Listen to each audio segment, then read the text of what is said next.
Alhamdulillah, today we are going to start chapter 7 from Bahar-e-Shariat version 16.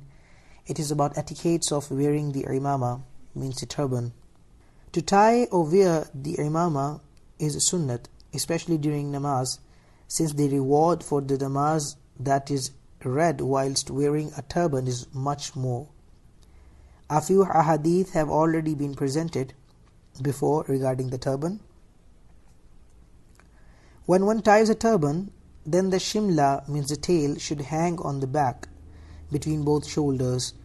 There is a difference of opinion regarding the length of the shimla. However, the maximum length should be such that when one sits, it is not pressed under you. Some people do not hang a shimla at all. This is contrary to the sunnat. There are some who bring it to the top and then tuck it into the turban.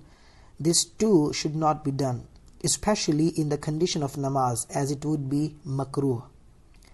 When one wishes specifically to retie the turban, then it should not be removed and thrown onto the ground, but it should be unwrapped it in the manner in which it was tied. Wearing a topi is proven from Huzoor sallallahu ta'ala alayhi wa sallam. Even though it is proven that Rasulullah sallallahu alayhi wa sallam wore a topi, means a headcloth it is, but Huzoor sallallahu alaihi wasallam also used to wear an Amaama, a turban. In other words, under the turban he used to wear a topi, and he sallallahu alaihi wasallam said that the difference between unbelievers and us in the tying of the turban on a topi. In other words, we keep both these things, and they only tie the turban. They do not wear a topi under their turbans. Hence, even when the kuffar here wear the turban, they do not wear a topi underneath. Some have explained this hadith to mean that wearing only the topi is the manner of the mushrikeen, means the polytheists, but this assertion is incorrect, because even the mushrikeen of Arabia used to tie turbans.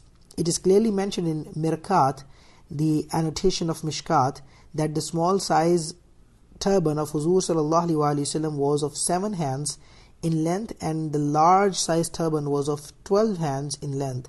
In short, the turban should be kept according to the sunnat in length. It should not exceed this in length. Some people wear huge long turbans. This should not be done, as it is contrary to the sunnat. In Marwar, a place in India, many people there tie turbans that are not very wide but are 40 and 50 yards in length. Muslims should not tie turbans like these.